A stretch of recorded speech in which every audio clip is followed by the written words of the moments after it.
Welcome to Ring of Fire. I'm Mike Papantonio. On today's show, we'll tell you about the latest Wall Street scam to drive up prices for consumers and put loads of cash into Wall Street's own pocket. We'll also explain how medical malpractice caps are allowing dangerous doctors to stay on the job no matter how bad their conduct is. And we'll tell you about the shadow government that's calling the shots in Washington, D.C. We have all that and more coming up. But right now, just remember, you've stepped into the Ring of Fire. You can't change Washington from the inside. You can only change it from the outside. Grand jury secrecy rules. For political gain. The press can find out. That has nothing to do with politics, but go ahead. It wouldn't bother me. Oops.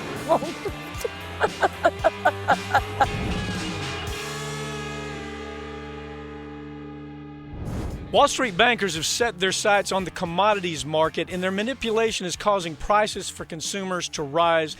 They own it from the top to the bottom. It should involve your concern about whether or not you should even be in the stock market sometimes. I've got Peter Mougier to talk about that. Peter, the new moneymaker for the banks, new moneymaker, the American public's not aware of it.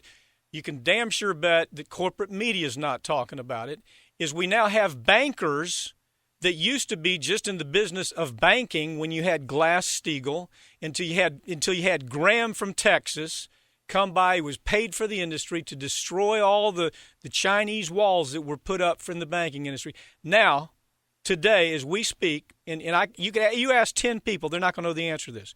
You have banks that own the oil industry personally. I mean, Goldman Sachs actually buying oil, buying energy, buying aluminum, buying precious metals, and storing them in big warehouses to drive up the prices. Talk about this.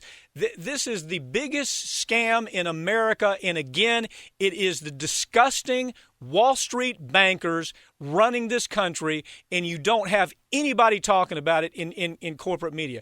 You watch the morning shows, rather than them talking about things like what the hell Kim Kardashian's wearing today, they ought to be talking about things like this. Go ahead. The regulators, mainstream media is always one step behind on this stuff, Pap. It's the same thing we just went through in 2008. This is just another version. Wall Street's out in front of the regulators. They figured out another way to make money on the backs of the American consumer and investors. And what's happening, Pap, is you mentioned Chinese walls, and those are very, very important in our banking industry. Those Chinese walls separate different pieces of the banks to ensure that there's not manipulation of rates, they're not forcing or setting or making prices. Everything's based on supply and demand. That horizontal integration, when the banks are buying, Wall Street's buying everything from oil in the ground to oil shipment to oil production, all the way up the food chain, up and down that horizontal ladder that includes oil prices and, most importantly, oil derivative prices. And this isn't just oil, it's aluminum, it's bids. They are taking and setting prices all the way up and down the entire food chain on our commodities markets. Okay. And it doesn't matter which one. Okay, so Peter, let's make this crystal clear, because this is not difficult to follow. They own the source. Let's take aluminum, okay? They own the source of aluminum that they take out of the ground. They then buy huge warehouses, stick them in warehouses, and then they manipulate the price on the aluminum. And as they manipulate the price, they invest their money according to what the stock market is doing with aluminum on any given day. They do that with oil. They do that with all types of natural gas sources. They do it with virtually everything. Hell, they own cargo boats right now. Why do they own cargo boats? Why do they own cargo trains? Because of this scam they have going on, where they own the item, and then they set the price on the item, and then they go to Wall Street and they play the price of the stock on the item. How could it be any more corrupt than that? It really can. And with just another example of we're always behind on the regulatory structure. So we've now allowed them, we've given them the tools, Wall Street the tools, and said, hey, this whole space is your space.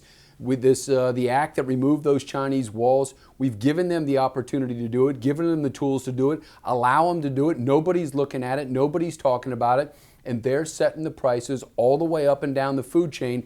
And by controlling the source, and this is real important, by controlling the source and the amount of that commodity, whether it be, say, take your example, aluminum, that say you drink a can of Coke, you drink a cold beer in a can, up and down, when they're controlling the amount of aluminum that's in the market, every single time you buy a can, you're paying more for that Coke, more for that beer than you would have, because they're controlling the source and the securities like futures that trade on those commodities, Pat. I heard it described as, and by the way, Matt Taibbi, Rolling Stone, did the most incredible article, the best article I've ever seen handling this topic. But, I mean, when you really reduce to what they're doing, he says it's like casino owners, okay, that bet on NFL games. It's like the casino owner that takes the bet also owning the football teams. That's what you have here. Now, there's a second part that we ought to be concerned about. If you are a young person moving into the stock market these days, and you believe that this is a fair arm's length transaction that you're moving into, you believe your broker has the ability to make you money, forget it. Because the broker has no idea day to day how these manipulations take place. It's already fixed. The reason the banking industry is making more money than they have ever made in the history of the planet is because they're playing these new scam games, and you have a Department of Justice that's letting them do it.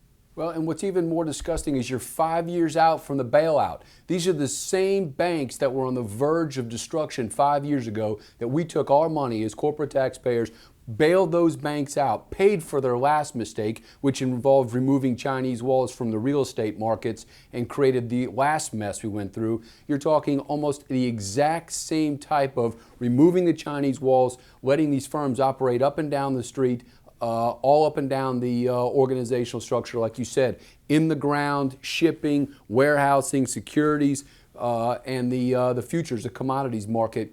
And without question, Pap, this is it's the next bust. Okay, Peter, you talk about the last bust, where, as you point out, we had to save incompetent. They weren't just crooked; they were incompetent. Lehman Brothers, incompetent. Goldman Sachs, incompetent. J.P. Morgan, incompetent. And the only reason they're standing today is because we reached in our pocket, we opened our wallet, and we took out our money to pay for their incompetence and their greed. Now, since then, this story is missed completely.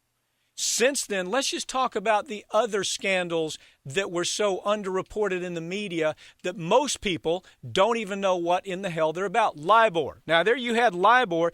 You had multi-trillion-dollar LIBOR international debt scandal, where we found out that the banks were secretly controlling LIBOR. Briefly tell us what LIBOR is, and I'll move to the next scandal. LIBOR is a London interchange bank rate. It's set on mortgages, but most importantly, it's used to create what they call like swaps. And the swaps are used on bonds. Essentially, municipalities use them. A lot of cities use them in bond issuances. Okay, but LIBOR sets the rates. But the important thing is they were scamming the setting of the rate. Nobody knew about it.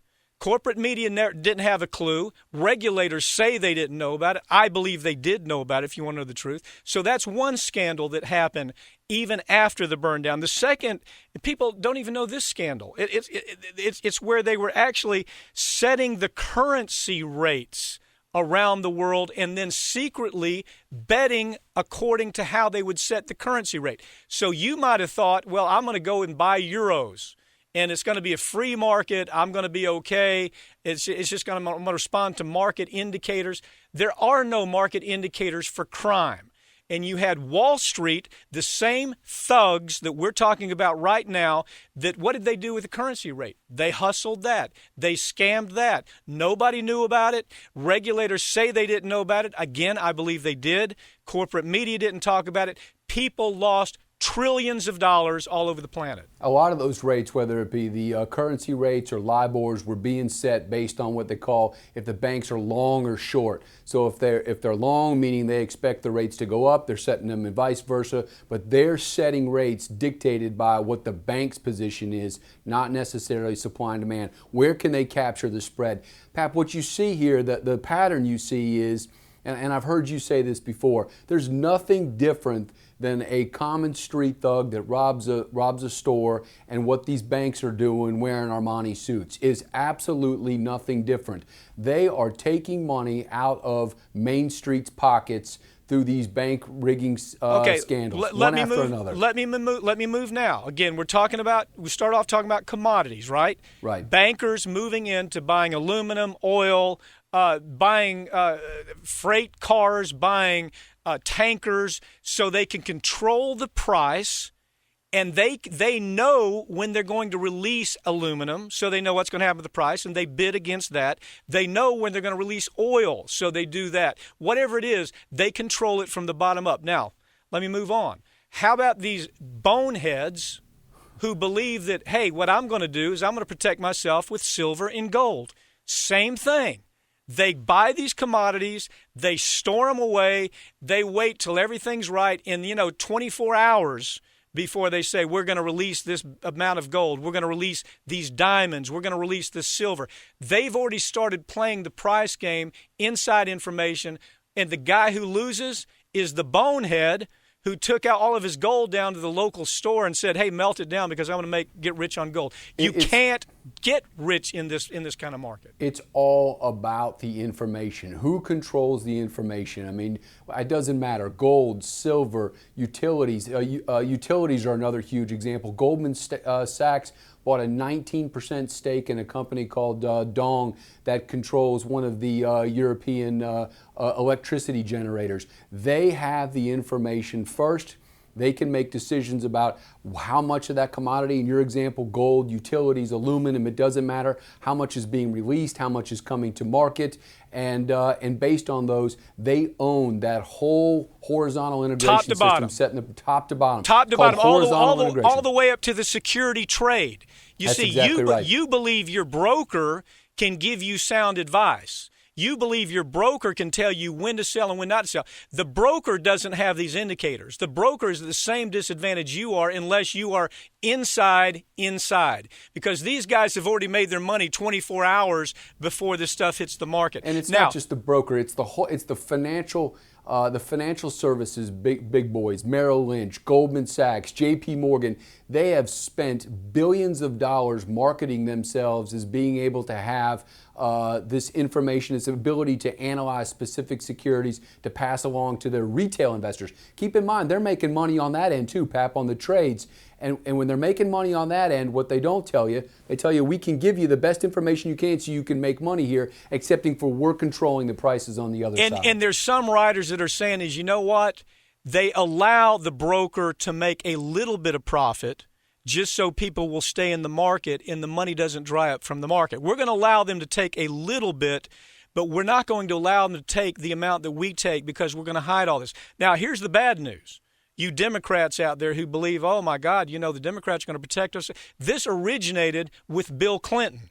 It got worse, much, much worse under George Bush, and it hasn't been corrected at all with Obama. As a matter of fact, you have the Attorney General saying, it's too big for me. I can't do anything. We can't prosecute anybody.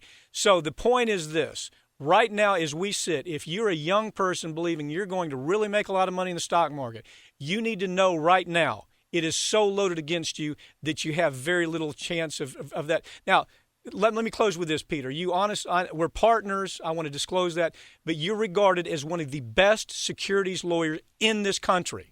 Did I get that wrong?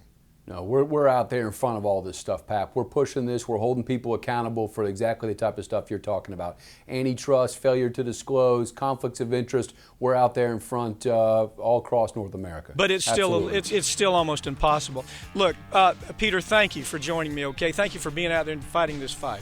Thank you.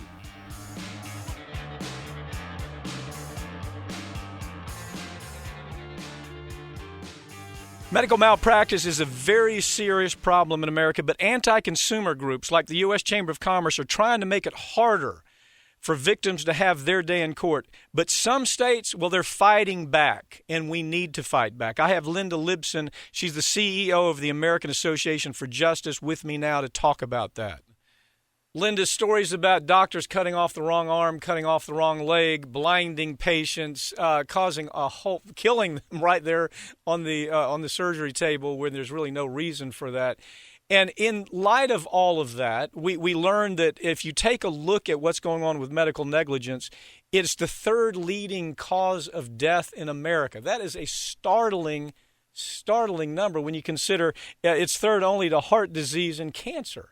Now, the thing I'm most troubled with is while that's going on in the country, you don't have the American Medical Association really addressing the problem. They're afraid really to police doctors.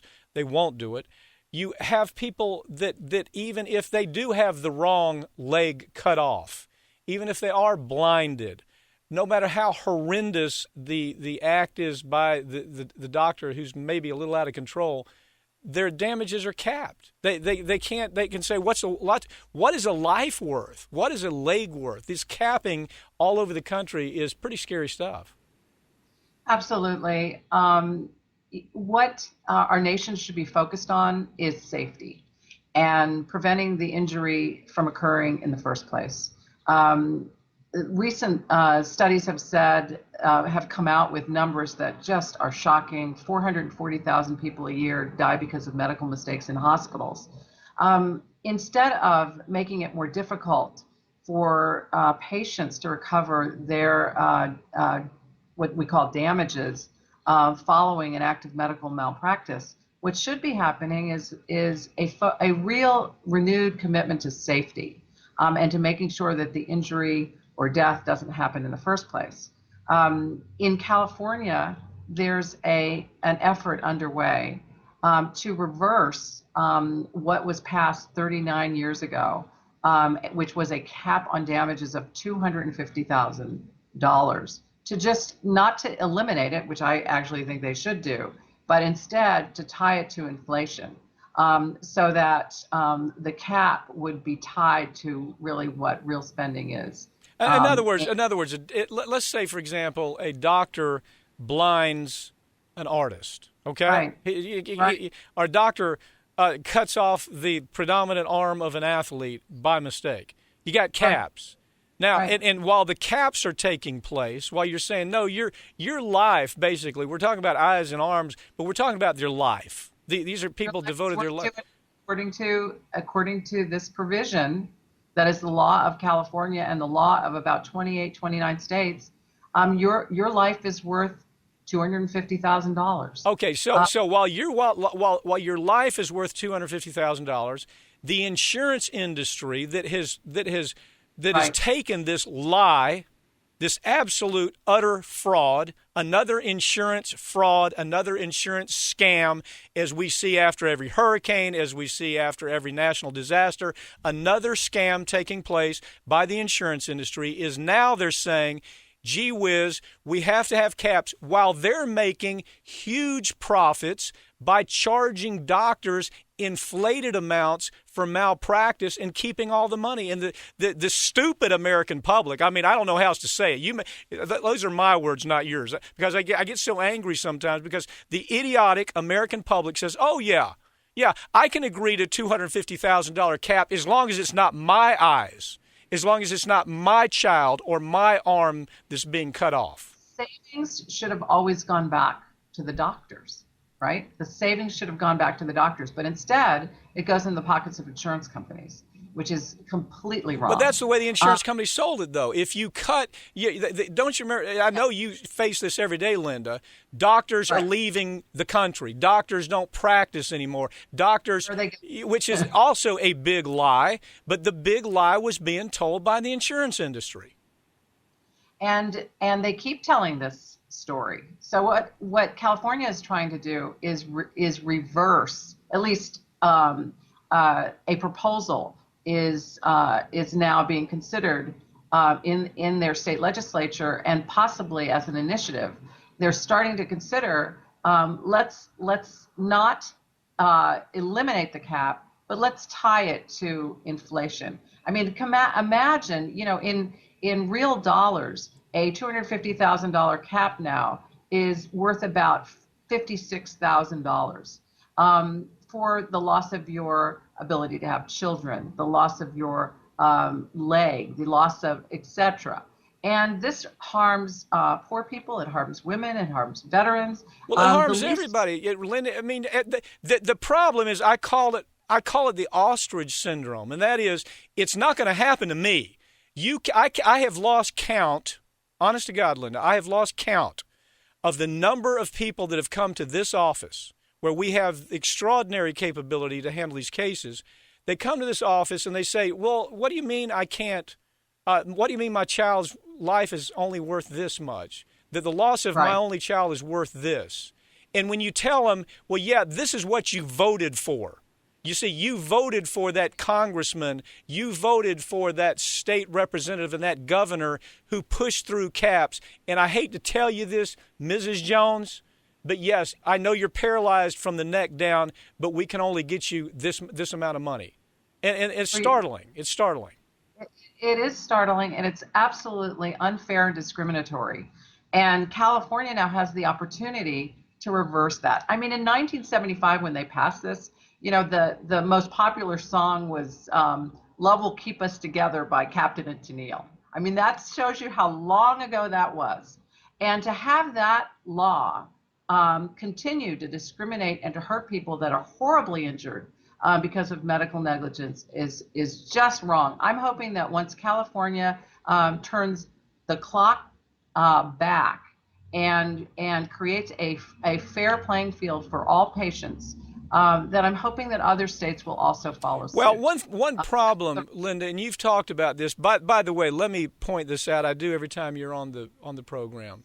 If it weren't for the AAJ, which is a consumer organization that every day faces these issues, if it weren't for you and public citizens and another small handful of people, nobody would even know about this. Nobody would even have an idea, for example, that it's only a fraction, I think it's less than 2%, maybe 3% of the doctors in the country.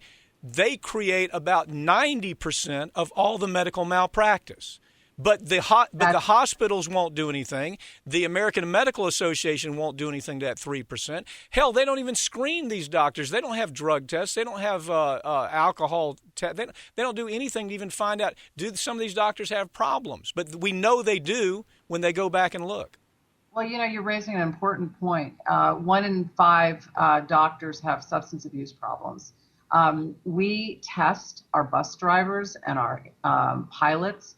And part of this law that's being considered in California is to also test doctors, and that can have an effect on safety. The reality is that the vast number of doctors are fabulous and are doing a great job. I agree with that, Linda. I agree. Firsthand, I see it. I agree.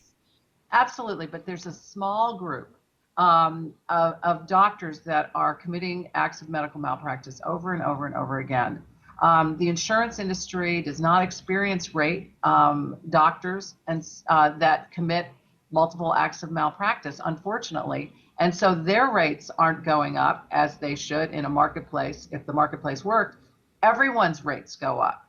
So there's all kinds of issues connected to how insurance is, and the prices of insurance are decided. Linda, you know what we're seeing on the other side of the story? Doctors have been so damn gullible to buy into the idea that the insurance company is right and lawyers and consumer advocates are wrong, that gee whiz, the lawyers and consumer advocates want to attack us. And if it weren't for the insurance industry, if it weren't for the Chamber of Commerce and these folks that are trying to push caps, if it weren't for them, we would be out of business. Well, truthfully, here's my prediction. Not because of Obamacare, but you're going to have doctors that have become so much a part of the corporate hospital entity. You're not going to have independent doctors anymore. You're not going to have doctors that can just hang their license up there and do business in small towns or anywhere in the country, because the corporations are the people who want these caps. The corporate hospitals, they're the ones that want the caps because they don't want to have to police doctors. Chamber of Commerce wants caps because they get money from the AMA, and the AMA does absolutely nothing for the practicing doctor. Doctors' livelihood is disappearing as part of all this scenario that we're talking about. Honestly, I think that patients and doctors should work together. Doctors want a safer working environment as well. They want to provide the best kind of care for the patients that they work for. And so, and together, this number, 440,000 deaths per year, can be dealt with, and safety can be the emphasis, rather than limiting what someone who is injured or killed because of medical malpractice, rather than focusing on that. That should never be the focus. Yeah. That should never be the focus. Linda Lipsen, again, thank you for being out there with the AAJ. I can't tell you, if you aren't out there doing what you do, there is nobody carrying the spear for the American consumer. Thanks, Mike. When we come back, we'll tell you about the secret shadow government that's calling the shots in D.C. I'm Mike Papantonio, and you're watching Ring of Fire. We'll be right back.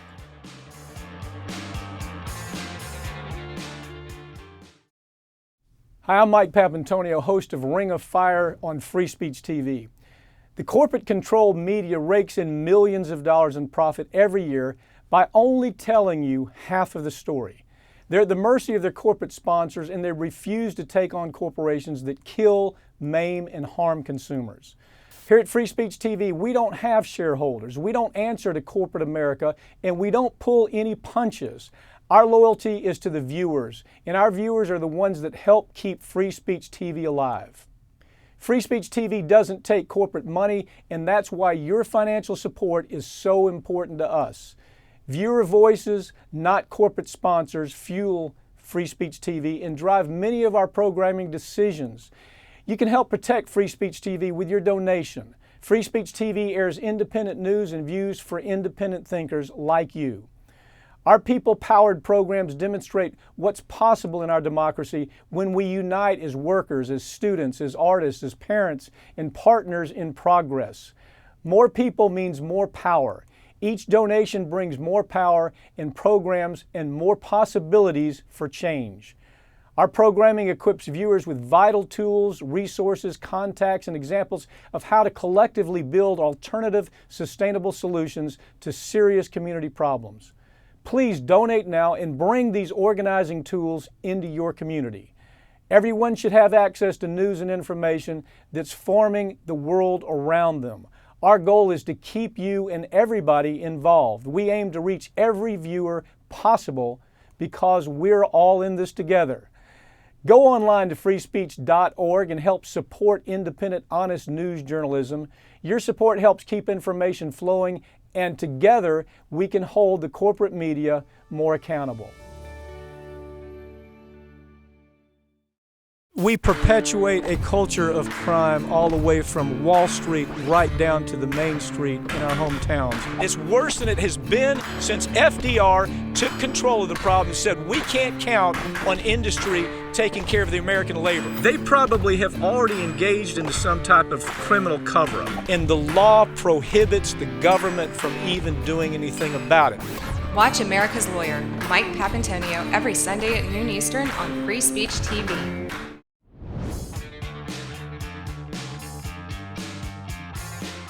Welcome back to Ring of Fire. I'm Mike Papantonio. As Americans gear up for another round of midterm elections this year, there's another secret group, very secret group in Washington that isn't up for re-election, but unfortunately they are running the entire damn country.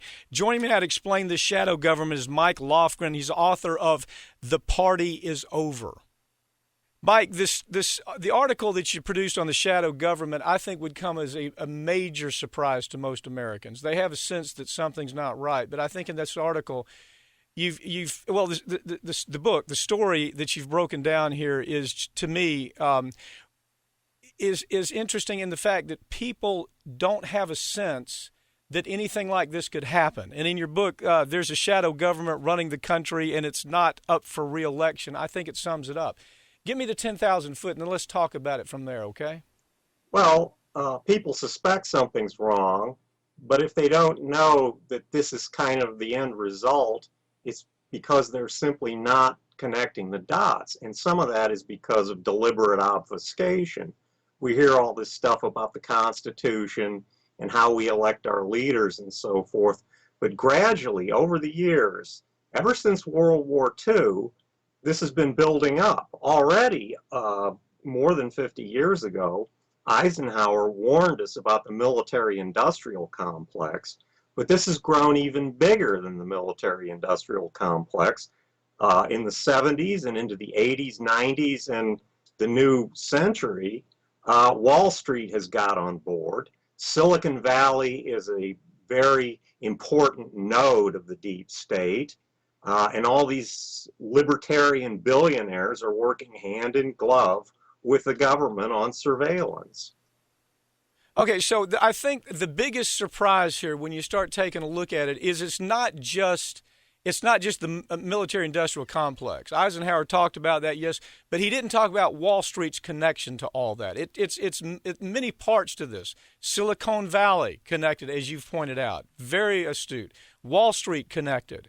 The military-industrial complex breaks down into many parts, being subcontractors, private contractors, by the hundreds all over this country that we're unaware of. Tie some of that up for me. Okay, when Eisenhower made his farewell address, Wall Street had been, for the last 30 years, more or less tamed by things like Glass-Steagall and the Securities and Exchange Commission. Since then, it's gotten totally out of hand to the point where it has, as some observers have said, seized the government. It was Richard Durbin, a Democratic senator from Illinois, who said in 2009, at the time Dodd-Frank was being debated, Wall Street frankly owns this place.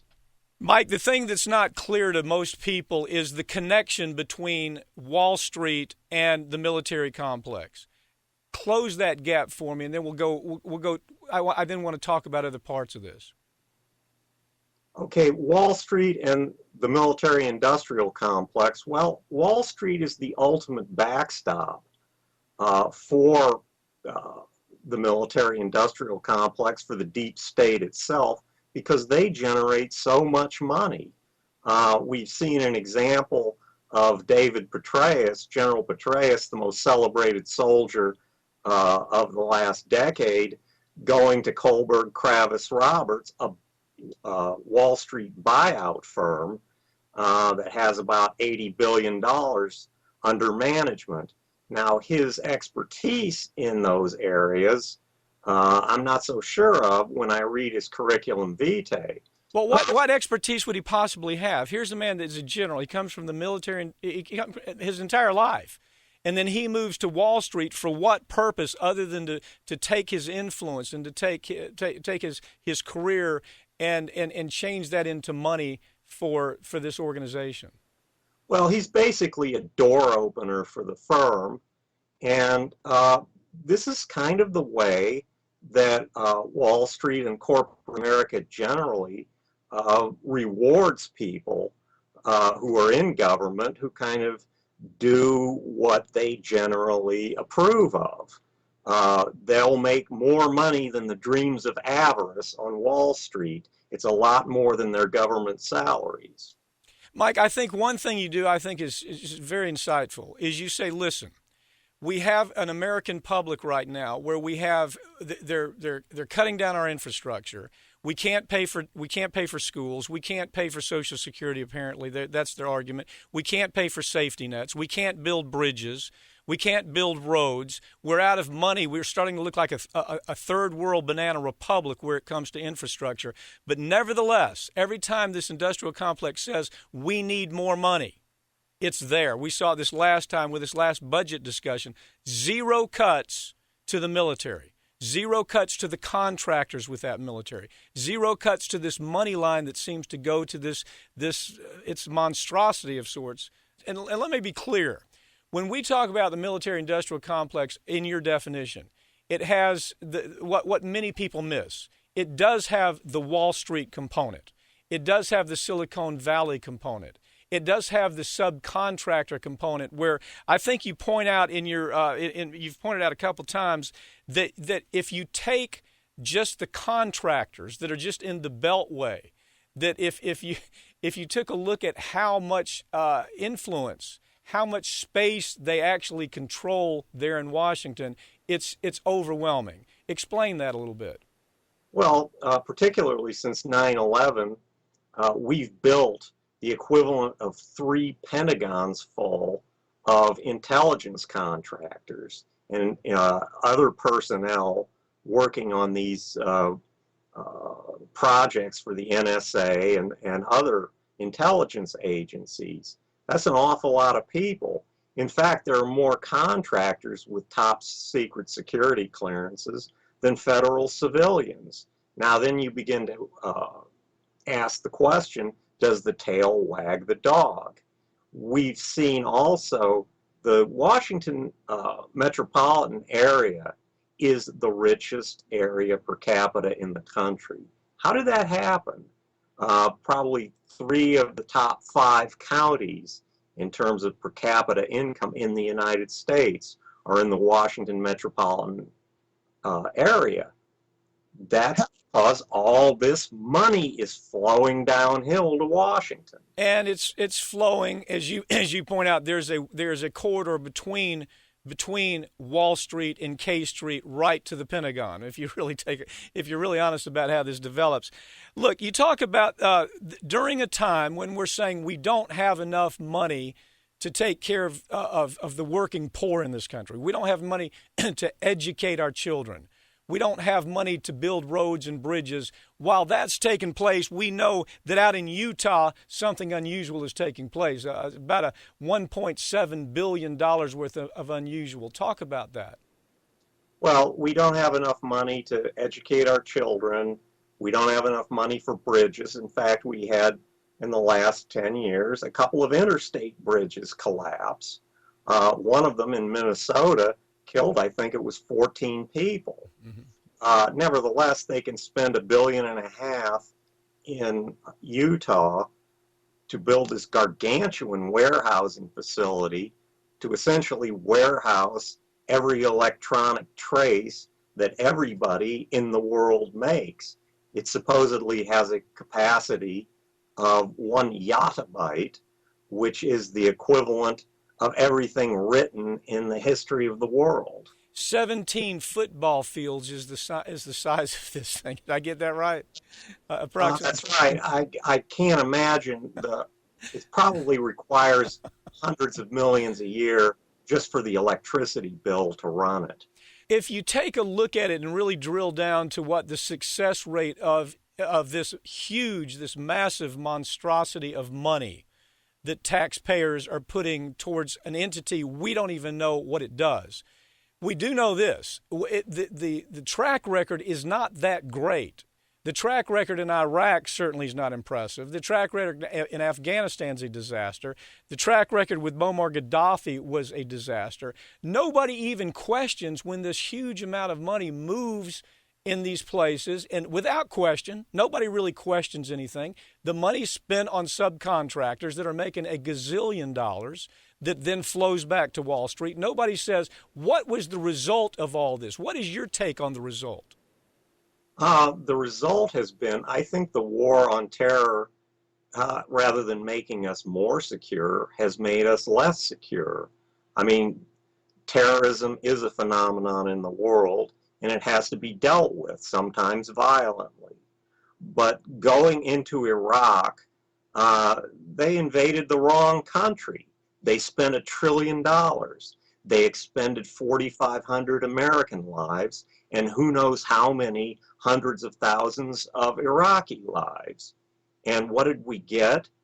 We basically just metastasized the cancer. So we're going in the opposite direction. The same way with corporate America. It says that a rising tide lifts all boats, that these are immutable scientific laws of economics. Ironically, the same way Marx said his laws were immutable. And that there might be adjustment problems, but everybody's going to be better off in the future. Well, everybody has not been.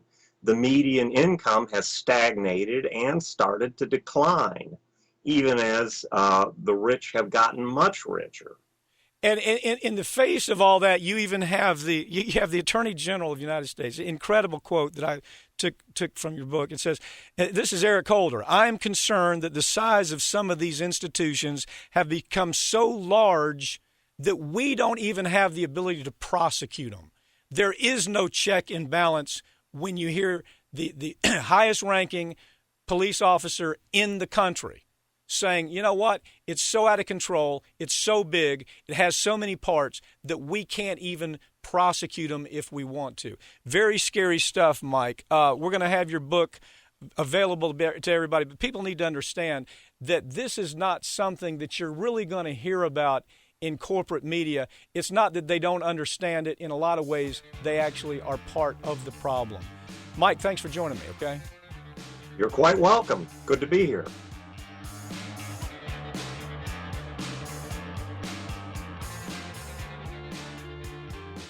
Earlier this week, I spoke with TV and radio host David Pakman about the news stories that corporate media just doesn't pay attention to. So let's take a look at the news behind the news with David Pakman. We've talked about the demise of corporate media.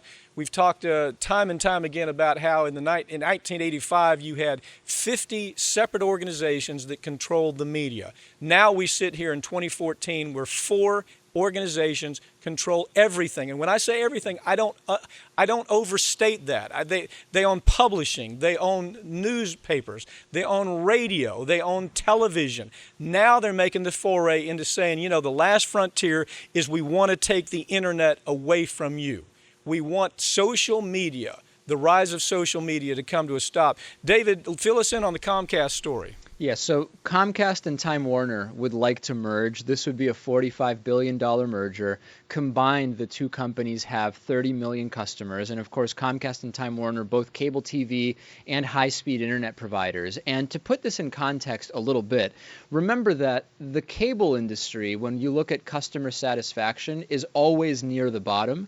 And if you look within that industry, Comcast and Time Warner are also near the bottom. So we're talking about the worst of the worst when it comes to actually being a positive experience for customers. They want to merge now. And this brings up questions both of monopoly. And when you look at the cable industry, you say, hey, if you don't like Comcast, just go to someone else. Well, you kind of can't. You can go to satellite television, or you can try just having internet and then maybe having some kind of Netflix or Roku type service. But really, we have a regulated monopoly when it comes to cable providers. And now Comcast and Time Warner want to merge. And there's a really good op-ed in Huffington Post by Mark Gongloff. And he says everybody who is involved in the merger is really excited. And they say that the customers are also excited. I've talked to not a single customer who's excited about this. You can't be excited about a merger like that. No. And the interesting thing about this story, if you really dig deeper, is Schumer. How about the Schumer connection? Here you've got a Senator Schumer whose brother works in the industry. So Schumer's a big proponent of this. He always has been. He is one of the people, if you remember not long ago, David, that was trying to describe what it is. How do we describe a journalist? Is journalism really the element of reporting that comes out of the internet? I mean, it was almost like anything coming out of the internet is card-carrying crazy, and they're not really journalists. Do you remember this discussion? I do remember it. And when you think about, well, if we ask ourselves what could be the good things that could come out of mergers like this, what you hear from those who like these mergers, you hear them say, well, it's going to create economies of scale and prices will go down. When it comes to the telecommunication industry, when is the last time that mergers have reduced prices? Look at SiriusXM, for example. Prices haven't gone down. They've gone up, unless you want streaming only, which I would argue is a lower tier of service altogether.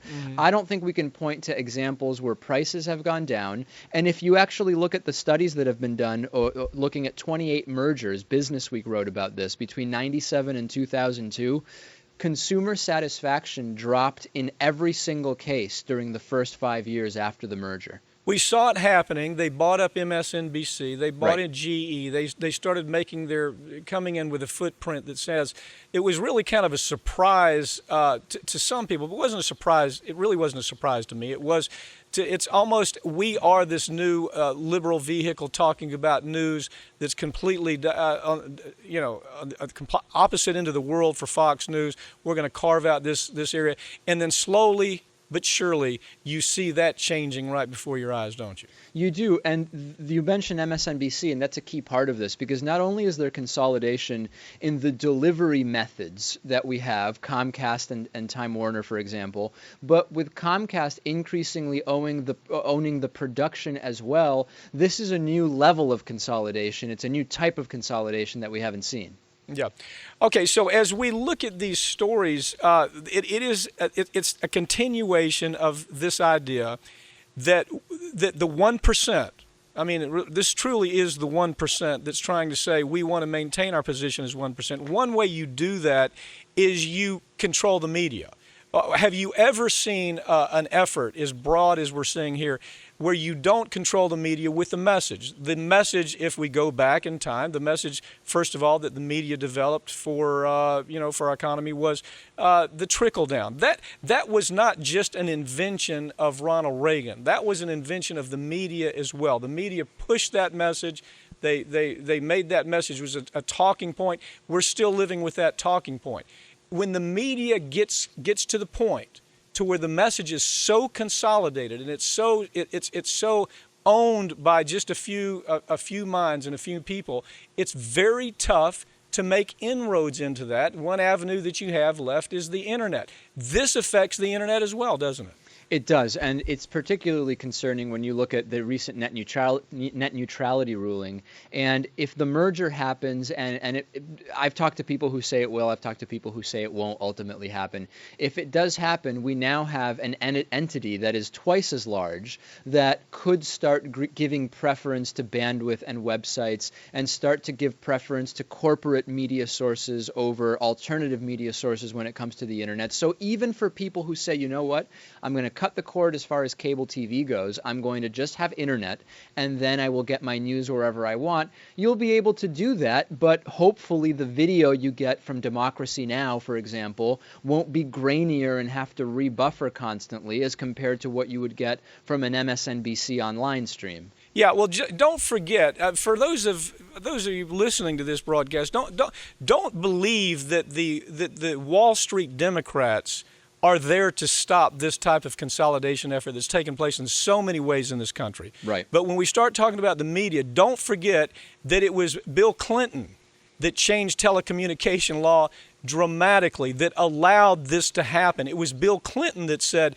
I don't think monopoly is such a bad thing in the media. What was he playing to, David? What was he playing to when he said that? He was playing to the idea that was a time when the media loved Bill Clinton. He was their darling. And not only that, but the funders of the Bill Clinton that powerhouse that he built. The money was coming from Wall Street. The money was coming from the very people that he knew he was going to have to pay back. And you know what? In retrospect, he looked back and he said the Telecommunications Act was a terrible mistake on my part. He, after it was too late, after we had Rupert Murdoch, after we had things like Comcast and Clear Channel buying up the whole damn world of the media, he finally said, maybe I didn't get that right. Remember that discussion, David?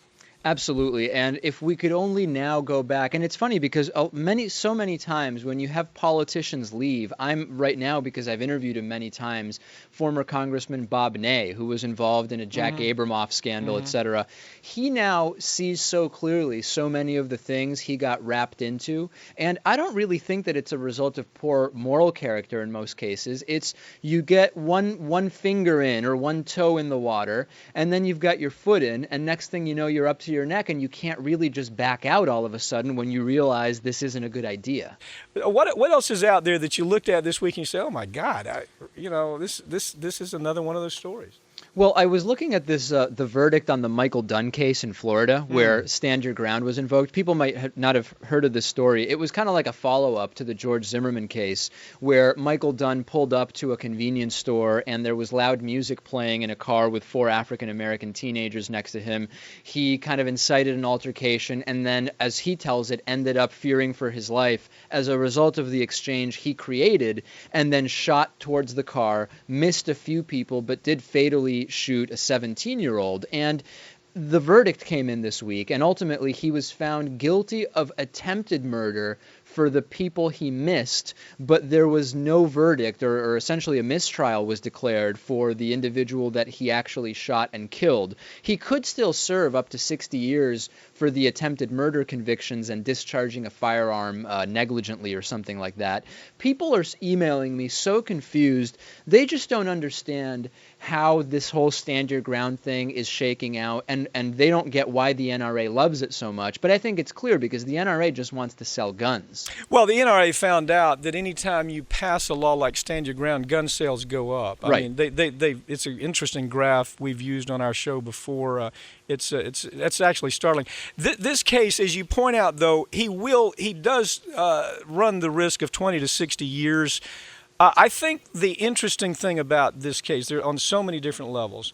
First of all, I used to be a prosecutor. And premeditation sometimes is very misunderstood. First-degree premeditation, sometimes it's difficult to convey to a jury that premeditation can take place in a matter of seconds. It is, I could have gotten back in my car, I could have driven away, but no, let me give you the steps. I walked around to the other side of my car, I opened the glove compartment, I took the gun out, I fired in the direct. That is all premeditation, but many times it's very difficult to get a jury to understand this. Now, I want to defend this jury a little bit. They know with these kinds of second-degree murder, this guy is going to be, he's going to be locked up in the big house for a long time. And they also might want to point out the prosecution also has the right to come back in a new trial on first-degree murder charges, and that they may do that because this may get the kind of publicity. I think when I looked at this story, something very troubling to me. This is the conduct of really a psychopath. And what I mean with that is this is a guy got back in his car with his fiancée, Rhonda Rower, drove across Florida to their town, didn't say anything about anything, said he just felt such terrible grief about this whole thing. But it was his calm, he describes it as this calm, polite confrontation that he had as he went to retrieve his 9mm, as he got out of his glove box, as he fired into the car. This is the conduct of a true psychopath. I mean, if you were to, and I don't mean that jokingly. I mean, no, it's a serious thing. If you look at an MMPI on a guy like this, which I had to look at many times as a prosecutor and as a criminal defense lawyer, this is a very dangerous person. And it reminds me of remember Ariel Castro in Ohio, his sentencing for the three or four women that he had kidnapped and held against their will. He very calmly and rationally said to the judge during the sentencing, no, they liked this. I wasn't holding them against their will, in a completely serious manner, completely detached from the realities of those women. Yeah. Sometimes go back and look at the MMPI profile on these psychopaths, and he is one. I mean, I have no doubt about it. Just looking at just the facts of this case. But the thing we get questions about: what in the hell's happened to Florida? What is it? Well, Florida, you have to understand, traditional Florida, the progressive, correct thinking Florida is basically from the Keys to Fort Lauderdale. Right. And then when you get above there, you are in Crazyville. When you get up to where I live in Pensacola, things even become more conservative. They move in from Alabama, Mississippi, Louisiana, Georgia, and it changes the nature, the whole feel of this state. So, are there any liberals near where you live? No, None I'm at it. all. I'm it. Wow. David Pakman, thank you. I know I tell you this all the time, and I mean it so sincerely. You are honestly one of the best young minds in this business, and it makes me so proud every time we get a chance to talk. So thanks for joining me. Thanks for having me.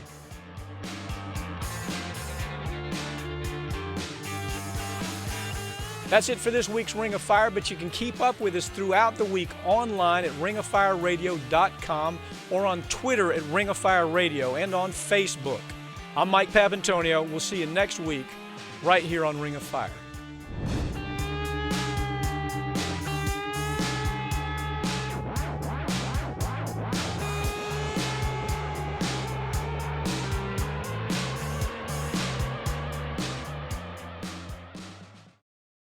Hi, I'm Mike Papantonio, host of Ring of Fire on Free Speech TV. The corporate-controlled media rakes in millions of dollars in profit every year by only telling you half of the story. They're at the mercy of their corporate sponsors, and they refuse to take on corporations that kill, maim, and harm consumers. Here at Free Speech TV, we don't have shareholders. We don't answer to corporate America, and we don't pull any punches. Our loyalty is to the viewers, and our viewers are the ones that help keep Free Speech TV alive. Free Speech TV doesn't take corporate money, and that's why your financial support is so important to us. Viewer voices, not corporate sponsors, fuel Free Speech TV and drive many of our programming decisions. You can help protect Free Speech TV with your donation. Free Speech TV airs independent news and views for independent thinkers like you. Our people-powered programs demonstrate what's possible in our democracy when we unite as workers, as students, as artists, as parents, and partners in progress. More people means more power. Each donation brings more power and programs and more possibilities for change. Our programming equips viewers with vital tools, resources, contacts, and examples of how to collectively build alternative, sustainable solutions to serious community problems. Please donate now and bring these organizing tools into your community. Everyone should have access to news and information that's forming the world around them. Our goal is to keep you and everybody involved. We aim to reach every viewer possible because we're all in this together. Go online to freespeech.org and help support independent, honest news journalism.